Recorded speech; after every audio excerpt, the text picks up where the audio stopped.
honor this evening was born on December 14, 1930, to Charles E. Moylan Sr. and Mildred Wheeler Moylan. In 1934, the Moylans added Danny to their family.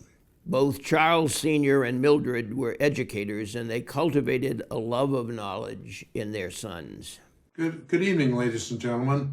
I'm retired Judge Daniel Moylan, Charlie's brother, younger brother. I just wanted to share a few ideas with you about what we did when we were growing up. Charlie, not surprisingly, was just fascinated and interested with literature and Hamlet and stories and so forth. I was more of a mathematician. Good evening, ladies and gentlemen, and congratulations, Charlie. My name is Dana Moylan Wright, and I'm a Circuit Court Judge for Washington County, and I am absolutely honored to be participating in this momentous occasion. You see, I have a friend with me. This is William Shakespeare, and for as long as I can remember, since I was a tiny kid, William here was present on the third floor of Breton Place, where Charlie and my dad grew up.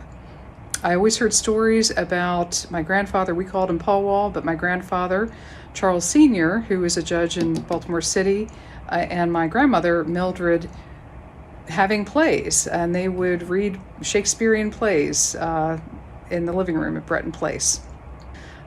This honor is well deserved. He is a rock star in the legal community, certainly, and a personal hero of mine, and he's been an incredibly important mentor for me personally and professionally. So congratulations, and I love you. And sometimes the quest for knowledge had more practical considerations. We were both encouraged to memorize poems, things from Shakespeare, anecdotes, and so forth. And then Father would pay us so much per thing, and Charles just loved it. And I loved the money. Charles Sr. served as a judge on the Appeals Tax Court, as chair of the State Industrial Accident Fund, and as president of the Board of Visitors of the Maryland School for the Deaf. In 1943, he was appointed to the Supreme Bench of Baltimore City. He was an outstanding juvenile judge. Charles Sr.'s judicial service proved to be important in the development of both of his sons. When we used to play sometimes with lacrosse sticks, but sometimes with a softball and bat and ball, we'd play in the street where two streets came together. We would play softball. We were charged and were sent down to juvenile court. I don't think it was a formal proceeding, but in front of my father, and he said, "All right, let me hear from you, and let me hear from you." And my brother explained to my father, he said, "We weren't playing softball or baseball." He said, "That is played on a diamond-shaped field. The bases are 90 feet apart, and it's at a 90-degree angle." And Charles said these bases were only 30 or 35 feet apart, and so it wasn't softball, and therefore, the charge was erroneous. Charlie attended Guilford Elementary, Roland Park Junior High, and Baltimore City College, where we're told he enjoyed football. After he graduated from City College, Charlie attended Johns Hopkins University. He was a member of Phi Kappa Psi. He served on the Interfraternity Board and the Debate Council. In a 53-school debate competition held at the Brooklyn College in New York, Charlie accumulated the second best individual point total while debating the issue of permanent wages and price controls. Charlie graduated from Hopkins in 1952 with a degree in speech. But his major area of interest was history, an interest that he pursued throughout his life and an interest which informed both his work and his leisure. Charlie was interested in teaching, but his father encouraged him to do something, quote, at which you can make a living, close quote. So Charlie pursued a degree in law. He graduated from the University of Maryland Law School in 1955. Charlie's legal career was delayed while he served in the United States Army. We were both in the service at the same time, and we were both assigned over in Germany. And I was a second lieutenant, and Charlie was a buck private. But I was in the artillery, Army artillery, and Charlie was in the intelligence corps. And when he and I were sitting there in the officers' club, my commanding officer came by us, and his wife was with him, and I introduced him, and I said, I'd like you to meet my brother Charles. And the woman looked at him and said, what is his rank? And I figured, uh-oh. And Charles said, that is classified. I'm in the intelligence corps. Charlie was admitted to the Maryland bar in 1958 and began his legal career in the Baltimore City State's Attorney's Office.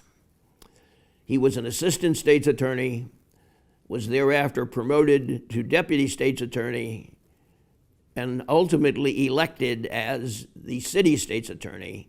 He served in that capacity from 1964 until 1970, when he was appointed to the Court of Special Appeals. It was during his time in the state's attorney's office that Charlie met Marcia. In 1962, Charlie was running for president of the Maryland Young Democrats, and he asked a delegate from Hood College to draw a donkey for the club's newsletter. She did, and they have been married for almost 57 wonderful years.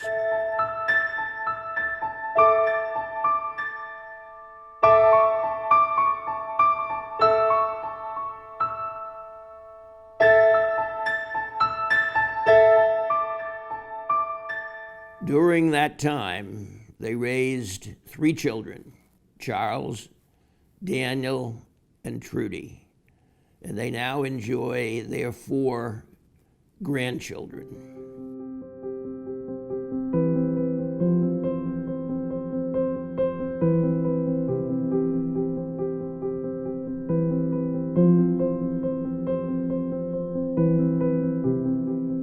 In 1963, Charlie was the lead prosecutor in a case called Zanzinger versus the state. Zanzinger was a tobacco farmer from Charles County, and he was charged with the murder of Hattie Carroll, a server at the Emerson Hotel. Zanzinger assaulted Miss Carroll with his toy carnival cane and used a racial epithet because Miss Carroll didn't fetch his bourbon quickly enough for Mr. Zanzinger. The case was a difficult one for the prosecution, an extremely difficult one, because Miss Carroll had not suffered any obvious physical trauma. The defense argued that she suffered from arterial sclerosis and died from natural causes. Zanzinger was tried by a 3-judge panel who convicted him of manslaughter and ultimately sentenced him to 6 months in prison and imposed a fine of $500.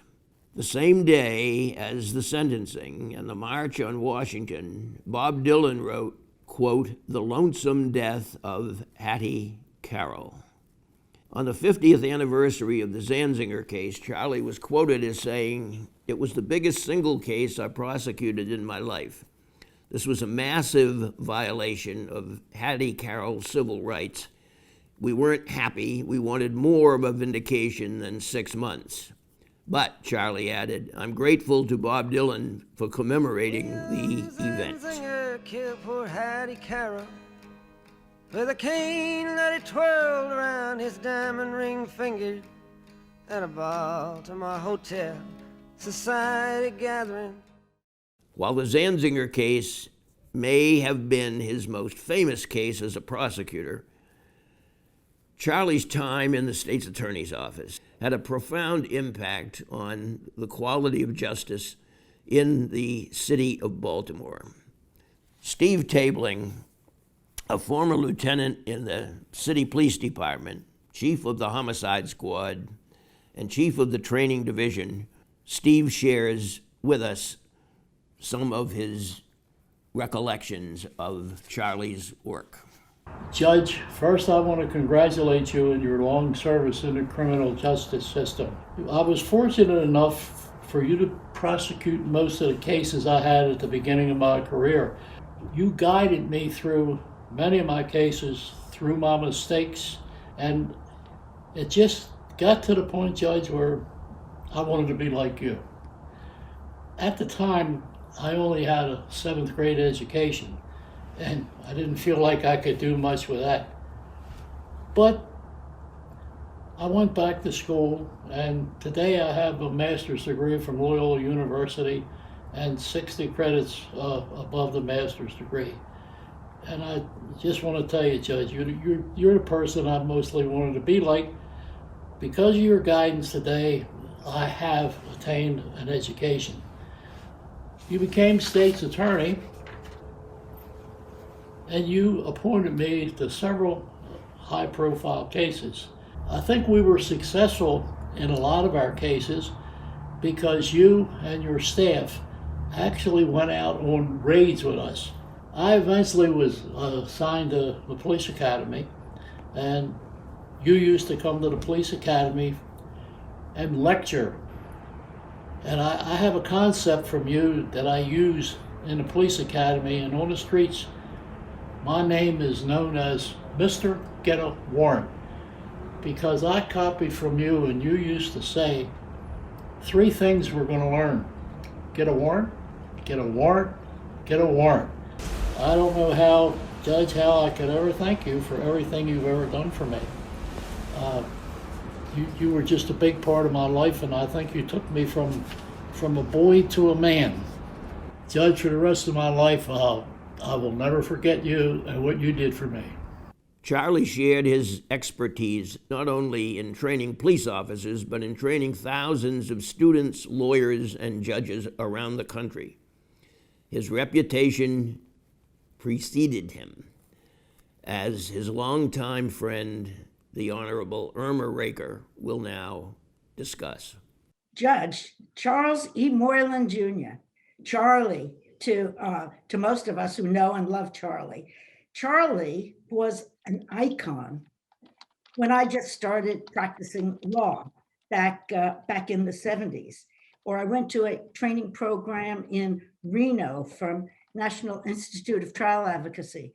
When I got there, people heard that I was from Maryland. They would come up and say, "Do you know Judge Charlie Moylan?" And God, was I proud. Yeah, I'd say, "Yeah, we all know Charlie. We all love Charlie." And everybody knew Charlie across the country because he was an expert. He was an expert in criminal law. He was the most fabulous lecturer, and still is the most fabulous lecturer. He made the Fourth Amendment seem easy to recognize the issues and to apply it. In 2005, Judge Andy Sonner invited me and Judge Charles Moylan to come to Sarajevo. We went to Sarajevo for a week to teach criminal law. And what a week we had. And we taught criminal law to the international criminal judges that were investigating war crimes in Sarajevo. And so 4 of us went. I went, Judge Moylan went, Marcia Moylan went, and Sam Raker went. And then after, we went to Vienna for about 3 or 4 days. And I can tell you, being in Vienna with Judge Moylan was having your own private history guide 24/7. He knew every historical fact. He knew everything about the palace. He knew it all. We were so privileged to have Charlie with us in Vienna, just like every one of us in the state of Maryland and in the United States is privileged to have Judge Moylan as our judge on the Court of Special Appeals. Charlie has lectured on constitutional and criminal law for the American Academy of Judicial Education, the National Judicial College, the National College of District Attorneys, and the Maryland Institute for Continuing Professional Education of Lawyers, MCPEL. It was at MCPEL that Charlie put together a powerhouse teaching squad known as Hello, Angels. Hello, Charlie. Hello, Charlie. It seems like yesterday, but it's been over 40 years since we became Charlie's Angels, when you invited the devs, both Chasnow and Jennings and me, who were all then young assistant attorney generals in the criminal units, to be instructors in a MCPEL statewide traveling show on the law of homicide. But it was while preparing the course for MCPEL that we did with Charlie that they dubbed us Charlie's Angels, and that is the MCPEL staff. One thing though, Charlie, that has not changed are your teaching aids. For our course 40 years ago, you used an overhead projector with 8.5 by 11 slides. And much to my delight, you are still using the overhead and slides.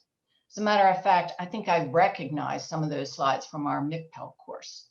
Well, I seem to remember it being said, Charlie, that you had been state's attorney for Baltimore City, but had been kicked upstairs to the court in order to open the way for someone else to become state's attorney. It was a fortunate move for the development of criminal law in Maryland.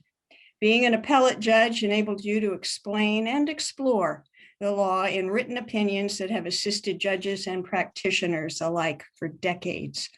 You also have a gift for teaching, for distilling concepts to their essence and crafting tricks for easier recollection, such as, quote, you always have to get a warrant unless you can't, end quote. You have been generous with your time lecturing to judicial education groups, to law students in both Maryland and Baltimore schools of law, and to lawyers through organizations like MCPEL. I know I speak for generations of lawyers and judges when I say thanks and congratulations on your more than half a century of judicial service. Thank you, Charlie. Charlie worked his passion for history and teaching into family vacations. Sometimes that meant enduring the Moylan family Civil War quiz on long car trips. Answer: the Battle of Antietam. Extra credit: whose great-grandfather was wounded at Antietam? Answer: Charlie Moylan. His maternal great-grandfather, William Henry Wheeler, then a sergeant in the Union Army, was wounded in the Battle of Antietam. And sometimes those family trips presented other kinds of learning opportunities. Hey, Dad. Congratulations. For everyone else, I'm Dan Moylan. I'm one of Charlie's sons, a lawyer here in town, having followed in his footsteps. With only a couple of minutes, there's no way I can do justice to your career as a judge, Dad, or even more so to you as a father.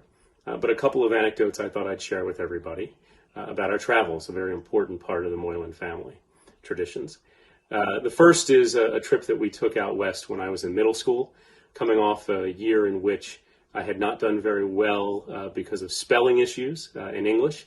And my dad decided that it would be good for me to learn how to spell 10 new words a day for 6 weeks. And so the first day I spelled 10 words. The next day I spelled those 10 words and 10 more until the very last day I was spelling 420 words. I can tell you to this day, I'm certain I still know how to spell those 420 words. And for those of you who are wondering whether Dad's approach to the bench of precision and care and full investment translates to how he parented and what he expected of us, I can guarantee you it did. I also recall very well my travels with Dad to away Hopkins games. There were a number of years where we went to every one. And I'd like to do a couple of impersonations of Dad at those games.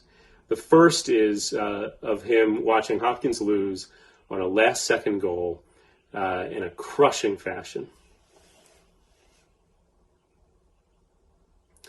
The second impression is of my father watching Hopkins win in an overtime game of real importance, winning a national championship.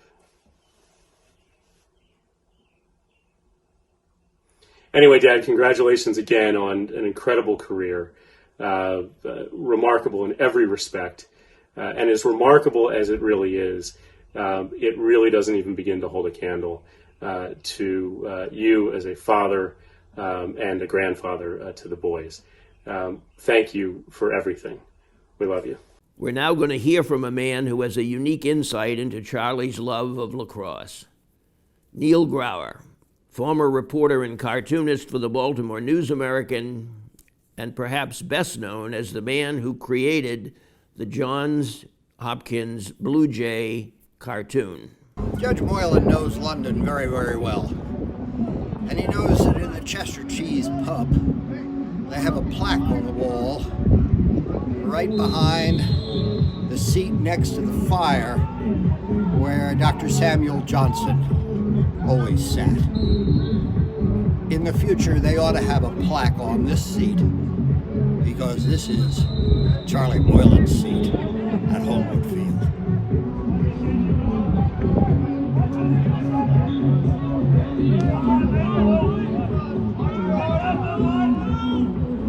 But one of my favorite stories about Charlie's devotion to Hopkins lacrosse, which connected with his practice as an appellate judge, was perhaps the greatest goalie, in my experience, that Hopkins ever had, was Larry Quinn. In any event, because I had loaned the judge some of VHS tapes I had of the wonderful Jeremy Brett, Sherlock Holmes dramatizations. So I went to get my tapes back. And I said to him, oh, by the way, I just had lunch with Larry Quinn. He's in town looking for a job. Charlie goes, I need a new clerk. My clerk is leaving. Have him call me. The job is his. And that was because not only did Charlie assume correctly that Larry Quinn was a very smart young lawyer, but he wanted to talk lacrosse with him. Morning, afternoon, evening.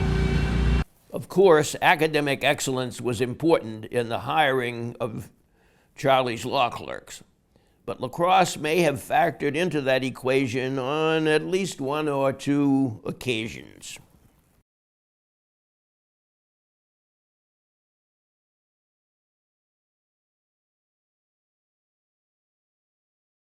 At that time, as it turned out, I was an assistant coach at Johns Hopkins University, lacrosse coach. And so we're maybe a week into the clerkship, maybe two, and fall lacrosse has started. And we're having one of our daily conversations about cases and whatnot. And all of a sudden, Judge Moylan goes, well, Joe, so how's the lacrosse team looking up this fall? You know, you got, how's the midfield's going to be? You got Krumenacher and Dressel. And what about the goalie? You know, Larry Quinn's in the goal. You know, how's the defense looking, et cetera. And I say, well, whoa, Judge, wait a minute now. Now, remember how the first day that we got together and you mentioned the importance of confidentiality. And of course, Judge Moylan being, probably one of the most avid lacrosse fans in Hopkins history, he kind of looked at me and kind of chuckled and said, well, I can work with that. So with the confidentiality rule in place, we had just a tremendous year in terms of me learning some law from him, and as everybody knows, truly a brilliant man, great mind. And I think he had picked up a lot of lacrosse. I show up and a little intimidated, nervous. I went to school in New York, knew nothing about the Maryland court system.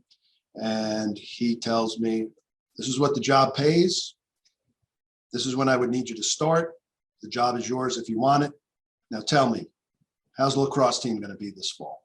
So it was the easiest interview I ever had, but it was probably the best job I ever had. Although the first day I walk in and he's dictating an opinion with cites off the top of his head. And I did have to go back and check to make sure my recollection was correct, but it was, he's citing Terry versus Ohio, 392 US 1. And I walked back to my office and I was overwhelmed and intimidated that, oh my God, this is what I'm expected to do. Thank you for giving me my start in the law. And I enjoyed our time together and discussing the cases and the lacrosse. Congratulations. Looking back, it was a miracle that I got the position.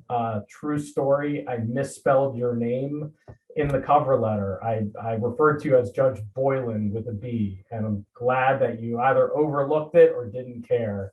But boy, getting that clerkship really put me on a path that absolutely changed my life.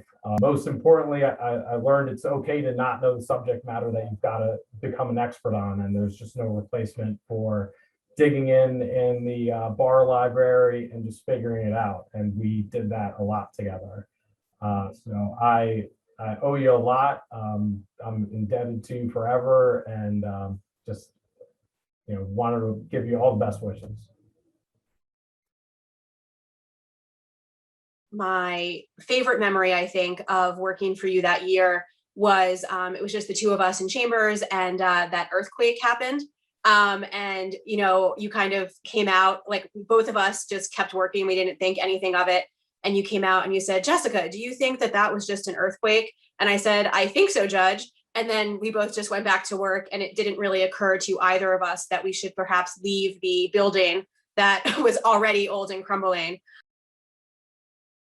I just want to thank you, along with everyone else, for taking a chance on me. I've been one of the only clerks who knows virtually nothing about lacrosse, but you were still willing to take a chance on a kid from Calvert Hall, which I think started a string of Calvert Hall clerks. It was an incredible experience. One insight that stays with me above the rest is something that you said about the task of legal writing itself. Specifically, you remarked that some people approach legal writing as if they're breaking rocks in a prison yard. But to be truly effective, one has to approach it as if they're building a cathedral.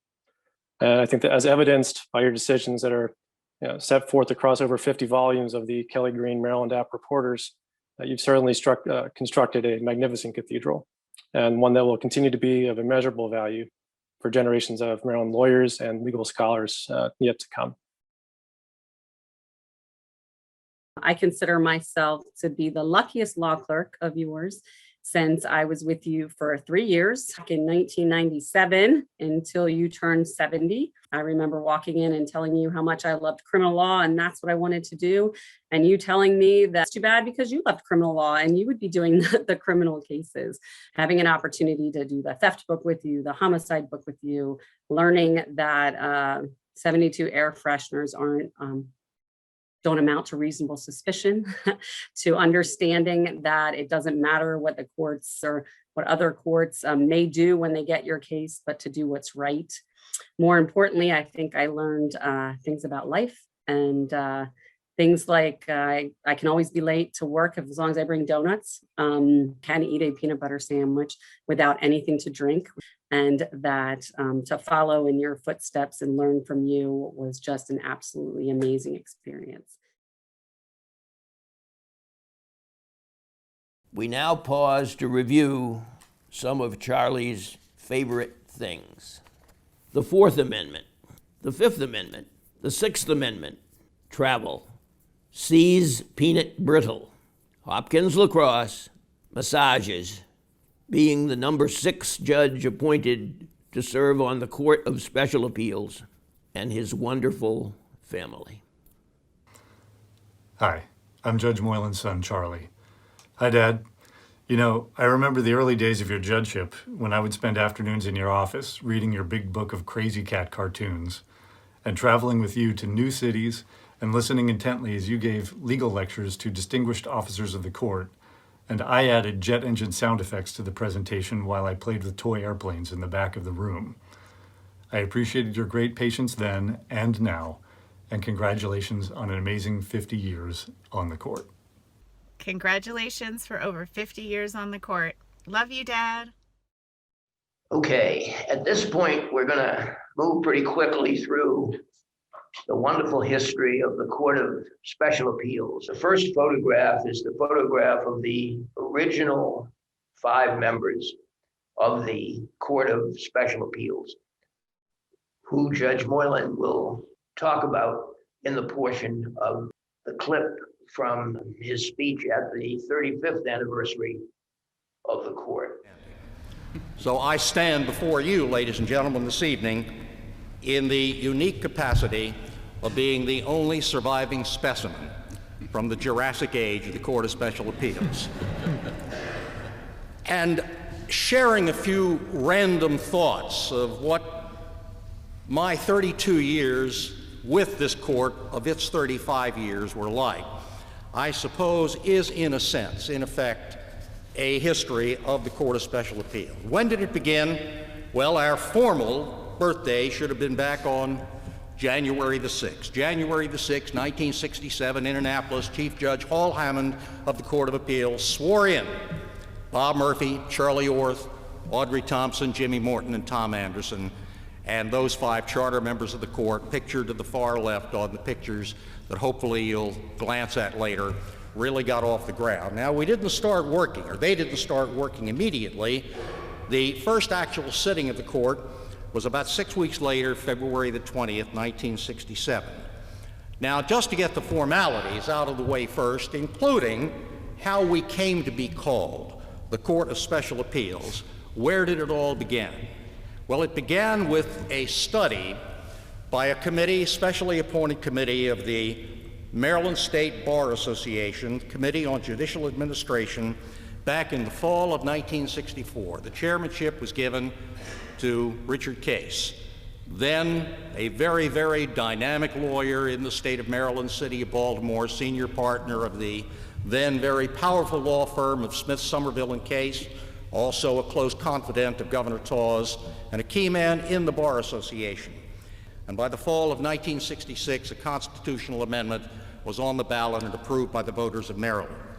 What happened is that this committee, whose mission was to study a way, quote, to alleviate the crowded docket of the Court of Appeals, reported to the Maryland State Bar Association by the summer of 1965, unanimous approval of their recommendation. By the following spring, the General Assembly of Maryland had fully implemented plans for the Court of Special Appeals and submitted a question on the ballot to the voters of Maryland. They approved it, the constitutional amendment, in November of '66, and the rest is history. 8 weeks later, the 5 judges on January the 6th, 1967 were sworn in. Now, in looking at the reasons articulated by the Case Committee for the necessity for the creation of an intermediate appellate court for the first time in Maryland, they began by noting that in the early 1960s, the caseload of the Court of Appeals was growing out of all proportion. And the study highlighted particularly that in the years 1960 to 1964, the criminal workload, not the overall workload, but the criminal part of the workload of the Court of Appeals underwent an absolutely thermonuclear explosion.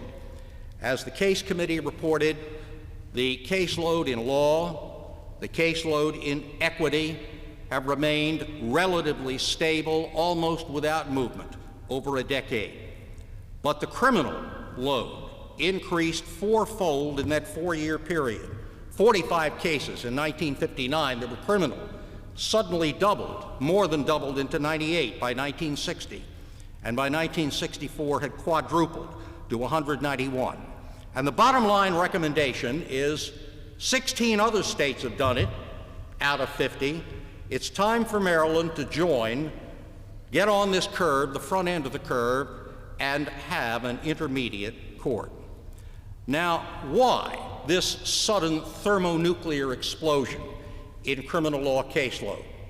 Well, the time, remember, is the early 1960s, 60 to 64.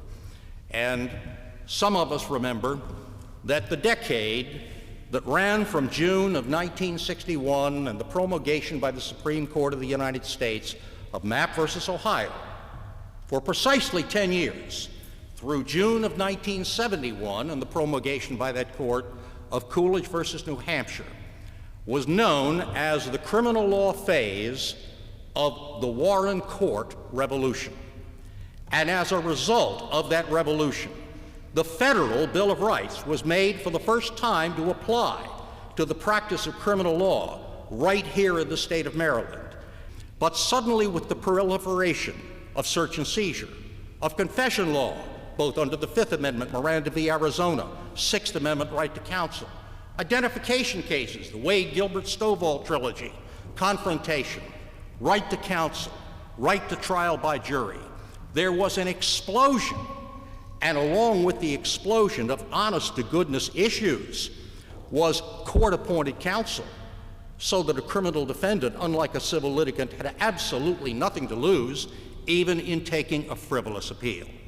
And as a result, there was this mushrooming that made it absolutely necessary to create the Court of Special Appeal for Maryland. Now, why the name? Because at the beginning, and indeed for more than half a decade, it was a court of special appeals. It wasn't a general, universal, intermediate court. No civil cases ever came in the early years to the Court of Special Appeals. It was created to handle criminal cases. The second photograph is the first photograph in which Judge Moylan appears. You see him in that photograph with his distinguished colleagues.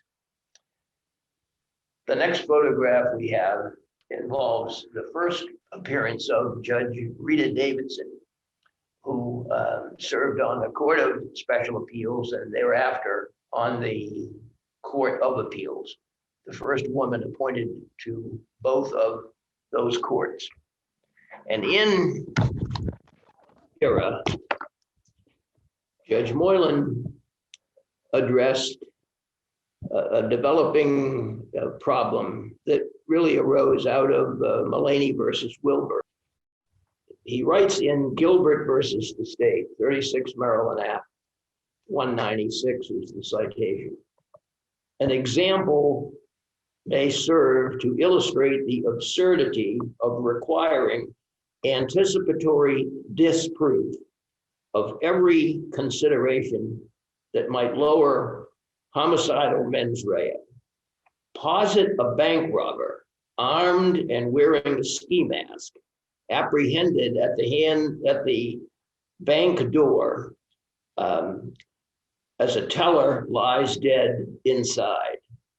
It is hypothetically conceivable that the man in the mask is a trusted government agent who has, in the nick of time, saved the country from an arch enemy cleverly disguised as a bank teller. It is conceivable, but it is not likely. Indeed, it is so unlikely that we do not require the state to disprove, as a matter of course, all such possibilities in advance of an element of its case. The catalog of things to be disproved would be endless. Only Charlie could capture that concept in such colorful language. Now, the next photograph moving forward is a photograph in which Chief Judge Gilbert appears in the front of the photograph, and later Chief Judge Robert Bell of the Court of Appeals appears in the rear of the photograph. Standing next to Chief Judge Gilbert is Moylan and Judge Wilner. Also in the photograph is Paul Alpert in the middle row. Charlie, congratulations on achieving this momentous and hugely impactful milestone. Reflecting on that milestone and my role in it, let me just hasten to say that we agreed more often than not. Congratulations. Once upon a time, Charlie and Dick Gilbert, who was then the chief judge of the Court of Special Appeals, co-authored a book on criminal law. It was, of course, very well received. Sometime later, I was assigned to write an opinion in a criminal case and had to address an issue, an obscure issue, for which there seemed to be no case law. None was cited in the briefs, and I couldn't find any. So I looked in Charlie and Dick's book, and lo and behold, there was a statement in there that directly addressed the issue. It was an ex cathedra statement. No authority was cited for it, but it made sense to me, so I cited it as though Blackstone himself had written it. Now, Charlie was not on the panel, but I decided to report the opinion, so I circulated it to the whole court. A few days later, I get a call from Charlie, who told me that he disagreed with that statement. I reminded it that it came from his book. And his response was that Dick Gilbert had written that chapter and he hadn't paid much attention to it. Charlie, I have three options. One, I can ignore the statement in your book and just go the way you want, but I will have no authority, nothing to cite as authority for that position. And Dick, who is, as the chief judge determines the assignment of opinions, will get angry. Or two, I can keep the statement in and cite Gilbert and Moylan and show the words "and Moylan" in strikeouts. That's option two, but I don't think Dick would like that either. Option three is to keep it the way I have it and avoid the prospect of the rest of my judicial career being limited to writing opinions in zoning and workers' compensation cases. Now, Charlie, who had excellent political skills, understood that the rule of law has its limits and saw the wisdom in option three. So the statement stayed in, and Charlie was pretty good about it. Then I congratulate Charlie on a peerless, incomparable career on the Court of Special Appeals. I want to thank him for his service in the United States Army and in the State's Attorney's Office. I had no Charlie-isms, but I know whenever I'd see Charlie, he always would like to discuss Baltimore City legal political history. I first met Charlie in the early 60s when he was an assistant state's attorney and I was a struggling general practitioner taking on the $50 cases. One final thing, I was in the House of Delegates that passed the bill to add a sixth seat to the Court of Special Appeals. And I think that's the seat that Charlie got. The next photograph is a photograph that includes Judge Ellen Hollander, Judge Glenn Harrell, Judge Jim Salmon, and Judge Dale Cathell, former colleagues from whom we will hear at this point. But when I moved up to the fourth floor, I would get communications from Charlie when I was involved in or wrote something he didn't like. that offended his conservative beliefs. I would get an email from Charlie that would say, Cathell, you left the farm. And then it could be as much as a year later when I wrote something that he liked, I'd get a 2-word email from Charlie which said, welcome back. Charlie Moylan, unparalleled in his brilliance and legal prowess, unfailingly didactic and ever charming, Charlie Moylan is the consummate judge's judge, genuinely admired by all. I had the privilege of serving as a colleague of the incomparable Charlie Moylan from 1994 to 2010, and it remains one of the highlights of my judicial career. Indeed, proudly adorning my chambers is a framed excerpt of one of his finest superb opinions, affirming me in Burks versus State. Charlie's dedication to the judiciary is rivaled only by his devotion to his family and, dare I forget, his beloved Johns Hopkins lacrosse team. Charlie, you are a treasure. I am in awe of your illustrious career and your countless accomplishments. Godspeed, my friend. Charlie is such an articulate writer, and he puts things in the best words that can be used by his colleagues to quote from. And as previous speakers have said, that is illustrated by what he says about plain error.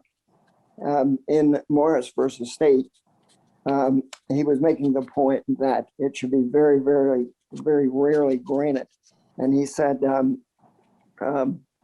one must remember, however, that a consideration of plain error is like a trip to Angkor Wat or Easter Island. It is not a casual stroll down the street to the drugstore or the 7-Eleven. The engagement, the exaggerated cry of alarm of the same is not here existent as in Angkor Wat or Easter Island. We certainly congratulate him for his 50 years of service. You probably don't recognize me, but I am the famous luchador wrestling on the Mexican circuit. When the work for appellate judges in Maryland dried up, I decided to follow my dream, find a new avocation. I have won many matches, many titles, and much prize money. But nonetheless, my greatest pride, my greatest treasure is this.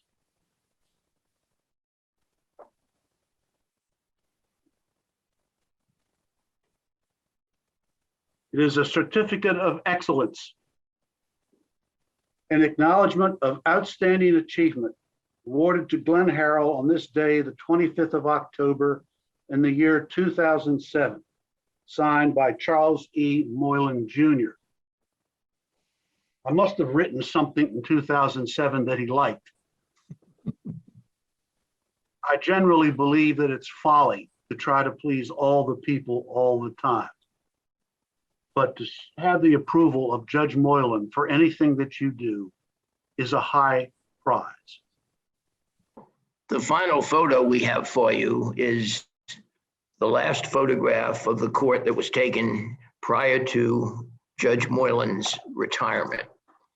And at this point, I want to mention a couple of cases. I could probably talk for a semester and a half about Charlie's excellent scholarship, but a couple of cases I think are worth taking a minute or two.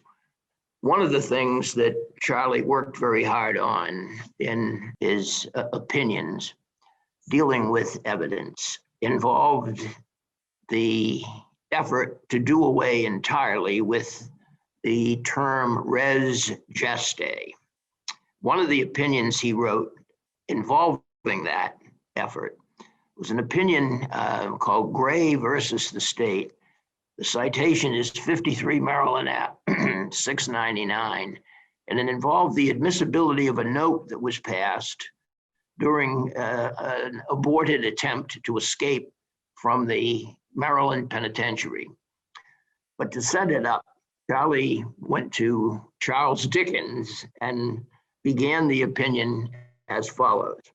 In Paris, at the height of the Reign of Terror, Sidney Carton visited a friend at the Bastille, where Charles Darnay awaited execution. Following a quick switch of clothing, Darnay was spirited from the Bastille, posing as the visiting Sidney Carton. In Baltimore, on August 19, 1981, the appellant, Edward Gray, visited a friend at the Maryland Penitentiary, where Stephen Lloyd Everett was serving a lengthy sentence. Following a quick switch into similar clothing, Everett walked out of the Maryland Penitentiary, posing as the visiting Edward Gray. For his role in the Paris escape, Sidney Carton received immortality at the hands of Charles Dickens. For his role in the Baltimore escape, Edward Gray received a 5-year sentence at the hands of Judge Paul Dorff. Heroically, Sidney Carton accepted his fate with the words, "It is a far, far better thing I do than I have ever done." Less heroically, the appellant Gray has taken the present appeal. Opening paragraphs of appellate opinions don't get any better than that one. And in terms of a final case that I'm not going to get into great detail about, other than to say it's a must read for people who enjoy Shakespeare.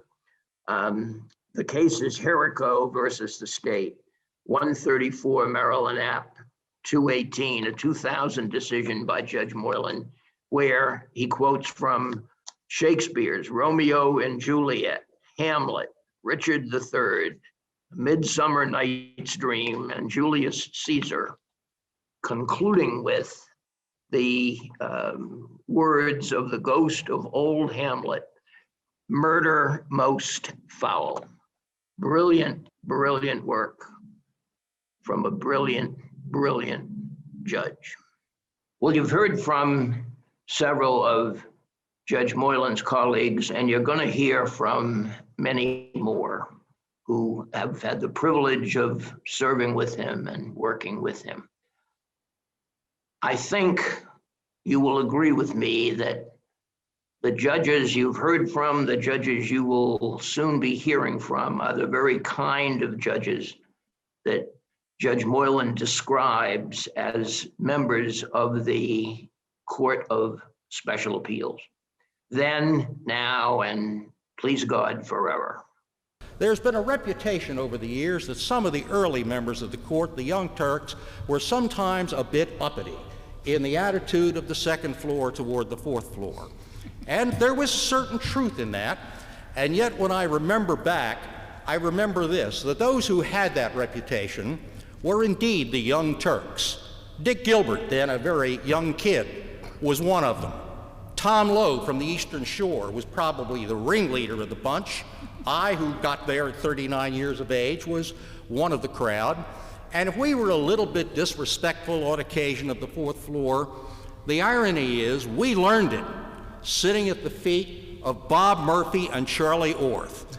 And ironically, the two of them later went up and became distinguished members of the Court of Appeals, and Bob Murphy, of course, for a quarter of a century, the chief judge of that court. But the Young Turks learned their attitude at the feet of Murphy and Orth.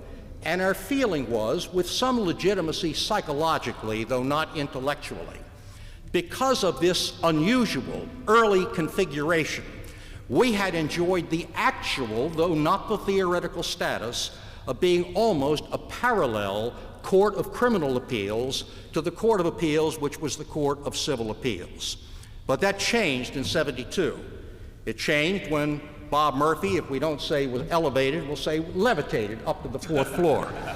And when Bob got up there, he loved criminal law. So all of a sudden, he didn't want to get stuck on a court that did nothing but civil cases. He wanted to grab some of those criminal cases for himself. And he was joined at just about that time by Dudley Diggs of Charles County and by Herb Levine of Montgomery County, both of whom also were intellectually interested in the Warren Court Revolution. And by 72, the Court of Appeals was beginning, as it had the right to do, and indeed the obligation to do, to exercise its prerogative in the world of criminal law. But to the Young Turks, what we were feeling in actuality was a diminution of our status. We were being diminished from an equal court of criminal appeals to what we should have been from the beginning, and that is a true intermediate court. But though intellectually justifiable, we didn't like it, and we sometimes made that attitude very, very clear. The one confrontation I remember, and it may indeed have been apocryphal, but as Churchill once said, it's just too doggone good a story not to include in the histories in any event. It was between, I think, Tom Lowe of our court and Herb Levine of the Court of Appeals, and it occurred very appropriately on the elevator that connects the second floor with the fourth floor. A very, very brief confrontation, and I think it went, "Judge Lowe, are you trying to show your contempt for this court?" The response, "On the contrary, Judge Levine, I'm doing my very best to conceal it." In any event, we got a reputation. Good evening. The Court of Special Appeals benefits tremendously from all of the senior appellate judges who continue their remarkable careers of public service by sitting with us from time to time. It is safe to say, however, that Charlie Moylan is a special case. He has been retired from the court much longer than any of the current members has served on it, and yet he has continued to sit, sharp, witty, and knowledgeable as ever. Whether he taught us in law school, mentored us on the bench, or just educated us through his voluminous and authoritative opinions, he has made a deep impression on all of us. In the very little time we have, each of the incumbent members of our court is going to share with you a brief Charlieism, a snippet from a case, an observation, or something meaningful Charlie has written in his own unique and wonderful style. Mine is very simple.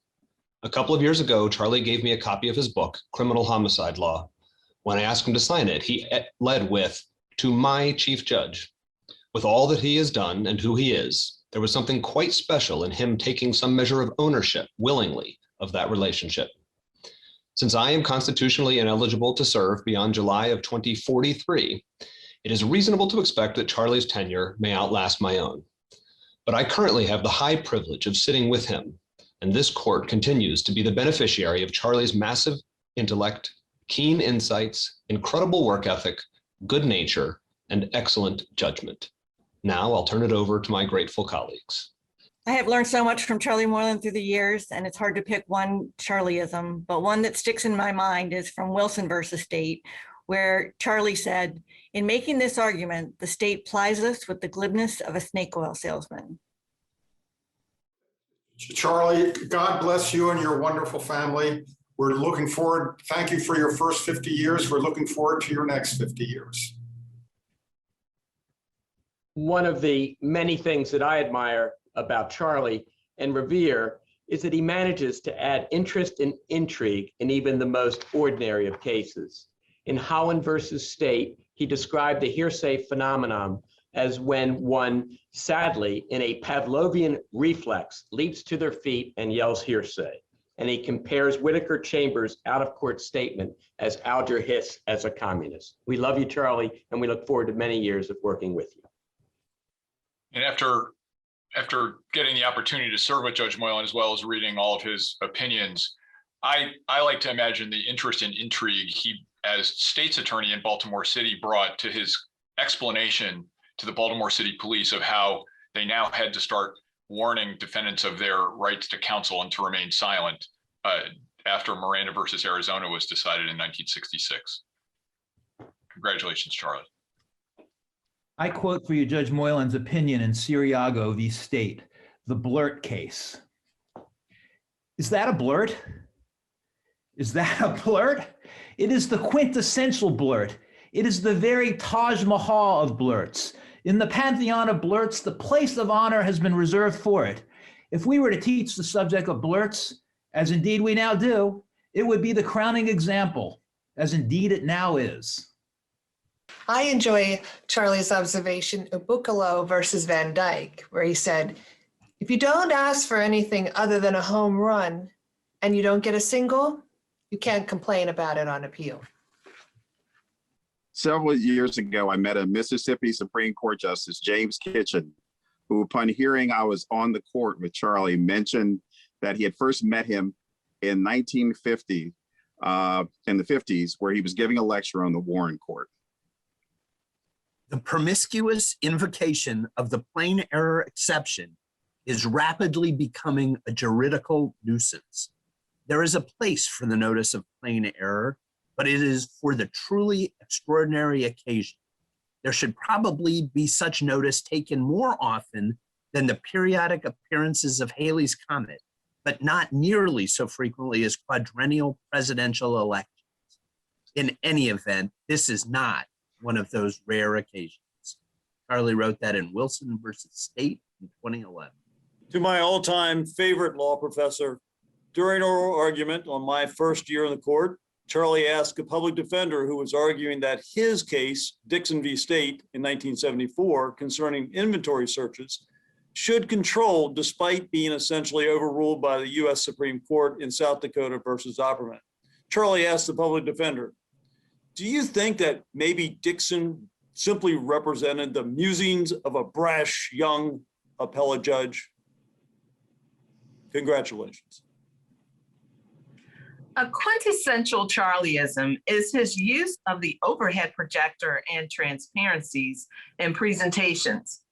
In the age of PowerPoints and videos and modernized graphics, this remains an old school, tried and true method of presentation and continues to educate and inspire us all.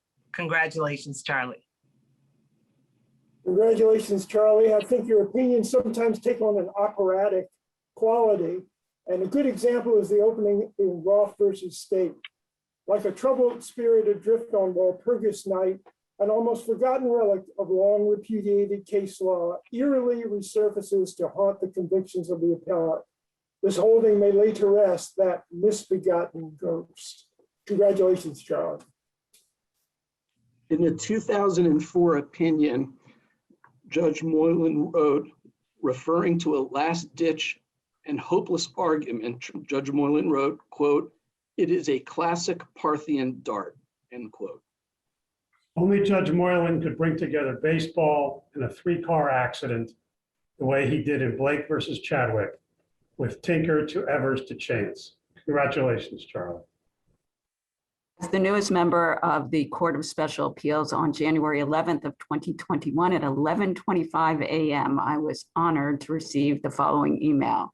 Dear Laura, as the most senior of the senior judges, I am delighted to welcome you aboard as the 72nd judge to serve on the finest intermediate appellate court in the United States. Having once shared your background as an assistant state's attorney and then deputy state's attorney before going on the court, I know that makes you superbly qualified for the job at hand. I am sure that you are going to enjoy every day of the experience, as I have. Welcome to the lineup, Charlie.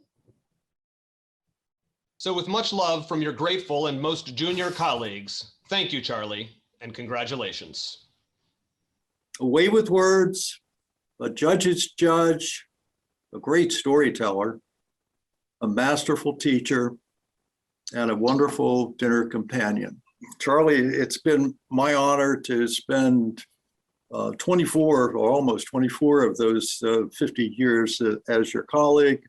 I look forward to many more. Happy Golden Jubilee. I think we can all agree that Charlie Moylan is an extraordinary teacher, mentor, and friend to judges. Routinely, he cautions all of us to avoid fuzzy thinking. This admonition applies equally to justices of the United States Supreme Court. In State v. Sizer, and he made it very clear in offering a cautionary note to the US Supreme Court. And he said that its analysis in Utah versus Strieff is at times uncomfortably shaky. Charlie's writings are meticulous and eloquent. Charlie, of course, left each of us with adequate quotes to use in our opinions. I waited nearly 35 years to use one of his quotes from the Blurt case, Sarajevo versus the state, where he said in part, "There is no privilege against inadvertent self-incrimination or even stupid self-incrimination, but only against compelled self-incrimination." It couldn't have been said any more concisely or any clearer than Charlie put it. Charlie, it is my pleasure to congratulate you on a wonderful career in the law and with the judiciary. One of my favorite Charlieisms concerns the topic of preservation. In Austin versus State, 90 MD App 254, a 1992 opinion, you wrote, "Appellate courts do not range forth like knights errant, seeking errors in trial. Their quest is far more modest. They monitor a trial for the limited purpose of seeing if the trial judge committed error." I, for one, have quoted this on numerous occasions. Charlie, you are a role model and a legend. Congratulations on a truly remarkable career. Charlie and I go back before members of this court were even born. I mean, I'm going back when Charlie was an assistant state's attorney and I was a defense attorney, and we were over circuit court in Baltimore, and our case was to follow Charlie's case. Not just Charlie was not a prosecutor in my case, but I was to follow him. So I went in to hear his final argument. Now, Charlie's argument, I can't possibly quote it, but I'll never forget it in all the 60-some years since then. His argument proceeded on the lines something like this. "Ladies and gentlemen of the jury, the judge has already instructed you that this is just a criminal case, and my burden is only to convince you beyond a reasonable doubt. Now, if this were a civil case, I'd have to convince you to the preponderance of evidence, ladies and gentlemen of the jury." And I said, I'll never forget that as long as I will live. Between the two of us, I think we have close to 50 years of serving with you, and hopefully there'll be many more. Your opinions are works of art, and they always grab and reel the reader right in. So we're going to read, or I'm going to read for us, your opening paragraph in one of my all-time favorites, Ricco versus State, 134 Maryland App 218, when you were a mere 30 years on the court. First, after quoting Hamlet, "The play's the thing wherein I'll catch the conscience of the king," you say, "What unfolds is the melodrama of an estranged wife, desperate to free herself from a marriage gone stale." This doesn't reflect on us at all. "Leaving a trail of false clues and staging her husband's death so as to make it appear a random accident, as with the murder of Gonzago in Hamlet, or Pyramus and Thisbe in the Midsummer Night's Dream. There is within the real life drama a play within a play. In the real life drama, the husband was lured to the scene of his fatal poisoning by the reconciliatory promise of a romantic St. Valentine's Day weekend. A highlight of the getaway weekend was a dinner theater murder mystery, which the dinner guests were invited to solve. That play within a play was called The Bride Who Cried. Our real life drama may well be called The Widow Who Lied." Quintessential Judge Moylan. And since Debbie used all our time, I will simply add congratulations, Charlie. You stand right up there with the giants like Wigmore, Prosser, Holmes, and you mix that with the humor of a Jon Stewart. You're the patron saint of younger judges. Your skill and wit surely will seduce readers of the law for many, many generations to come. Congratulations. Charlie, I've always been envious of your use of colorful language to describe mundane details, referring to an argument that had not been made at trial You said in Stoddard versus State, as with Ulysses, shielding himself from the sirens, however, our ears are closed to this argument. With tunnel vision, we are focusing exclusively on the trial as it actually was, and not on the trial as the appellant would now like it to have been. Wonderful, Charlie. Thank you. Charlie, I love your ability to describe a particular circumstance in a case with a clever, pithy metaphor. In Mack versus State, 244 Maryland Ave 549, the appellant did not object to the state's failure to provide notice of its intention to seek an enhanced sentence, and thus did not preserve the issue for appellate review. On appeal, the appellant raised the issue, but did not ask us to notice plain error. Charlie, you wrote that, quote, a case of simple non-preservation has become a case of non-preservation squared. Congratulations, Charlie, on a brilliant career, and we hope to have you with us serving for many, many years to come. Thank you. Thanks. From the Capitol News Service. The tale was one of an estranged wife, desperate to free herself from a marriage going stale, leaving a trail of false clues and staging her husband's death so as to make it appear a random accident. And that was in the case of Kehoe versus State. It also says in the article that he used quotes from William Shakespeare and Robert Burns, among others. Moylan tells a tale of lust and law at a time when, as he writes, the domestic skies had been brighter. But it also says in the article that this was going to be his last opinion. And they were so wrong as to that, because from December 14th, 2000 to the present, Charles has written 764 opinions. 256 were reported. I think his batting average of reported opinions rivals anyone. Thanks, Charlie.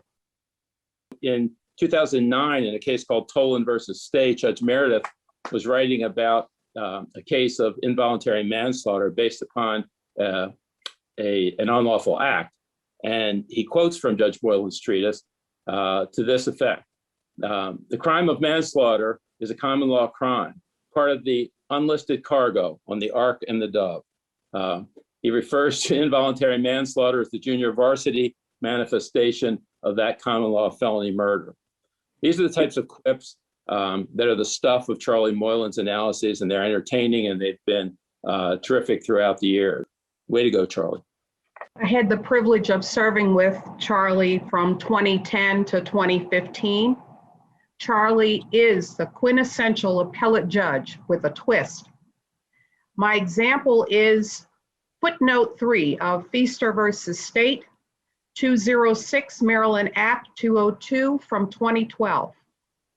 To enjoy a criminal trial transcript, however, it is necessary to agree with Samuel Taylor Coleridge that a necessary condition for the enjoyment of any fiction is the willing suspension of disbelief. Thanks, Charlie, for your friendship, and may the wind always remain at your back. And congratulations, Charlie. The many who now have or have had the good fortune to sit with you on the bench, and the many more who are equally fortunate to have appeared before you, know you to be truly one of the greats. As one of the many who was doubly fortunate, I thank you for all you have given to the bench, to the bar, and ultimately to the advancement of the law. You are, in a word, extraordinary. We love you. Thank you for all you have done. And once again, congratulations. Somehow I hope that roguish, that picaresque personality will long endure. Thank you, Judge Murphy, for your wonderful narration of Judge Charles E. Moylan Jr.'s remarkable tenure as the 6th judge appointed in 1971 to the Court of Special Appeals, and then as its long-term judge and now senior judge. That description, however, does not do justice to the brilliant career of a most extraordinary man and legal mind. As I noted earlier, Charlie, you have been a gift to the development of Maryland criminal jurisprudence in every way imaginable. You are a brilliant legal scholar and a masterful writer, with the Charlieisms shared tonight only a truncated medley of the symphonies of opinions that you have produced over the last 50 years and more. Charlie, your opinions are characterized not just by the rapier wit and the apt analogies we have just heard, but also, always, by the clarity of logic and analysis that drives the reader to conclude, yes, of course, all while shaking his or her or their heads in admiration. Charlie, the list of your opinions that defined or built Maryland jurisprudence is too long to repeat, and we mere humans are too fallible not to omit one or two, so we will not even try. Although you have written significant opinions in nearly every area, you are the oracle of Maryland criminal constitutional jurisprudence. You have been in every role in your distinguished career, a mentor and teacher, either intentionally or merely by example. As Judge Karwacki's law clerk upon his appointment in August 1984 to the Court of Special Appeals, I was already in awe of Judge Moylan, by then in his 18th year on the bench and already a legend. He engaged and still engages judges and law clerks alike, a personality writ large whose background includes somewhat still mysterious service after law school as a special agent in the Counterintelligence Corps. If he told us, he would have to, well, you know. On the bench, he asked tough questions that went to the heart of the issue, and woe to counsel who had not prepared for them. As a young Assistant Attorney General in the Criminal Appeals Division, it was my good fortune and honor to argue often before Judge Moylan. I, and I dare say my colleagues, grew better and more quickly as appellate litigators, as his intellectual prowess demanded and then forced rigor into every aspect of our briefs and arguments. Yet I knew Charlie Moylan first as a lecturer of criminal procedure and criminal constitutional law, most particularly the Fourth Amendment. Charlie has the ability to guide students, whether law students, prosecutors, assistant attorneys general, or judges, to a greater and more subtle understanding of both the tenets and nuances of any subject he taught. He has stoked in every member of his audience a greater passion for the law, their having gotten a glimpse of the law as he is able to see it. Once on the Court of Special Appeals myself, I had the dual honor of teaching Judicial Institute courses with the man I knew by then as Charlie, my friend in the law, and serving with Charlie on the Standing Criminal Subcommittee on Maryland Pattern Jury Instructions. Your contribution to those instructions are yet another of the enduring gifts you have bestowed upon us, Charlie. You are remarkable, you are wise, and you are a dear friend for whom I have such great affection to this day. I know that the many who have participated in this appreciation of you on your 50th anniversary with the court think the same. As we close this wonderful Golden Jubilee celebration of your first 50 years as a judge, know, Charlie, that you are loved, appreciated, and yes, revered for your contributions, all of them. There is among us no one like you, and we are fortunate that you have made your brilliant career in Maryland. We are better for your having done so. Maryland is the better for your contributions. On behalf of the Maryland Judiciary, congratulations, Judge Charlie Moylan, and thank you.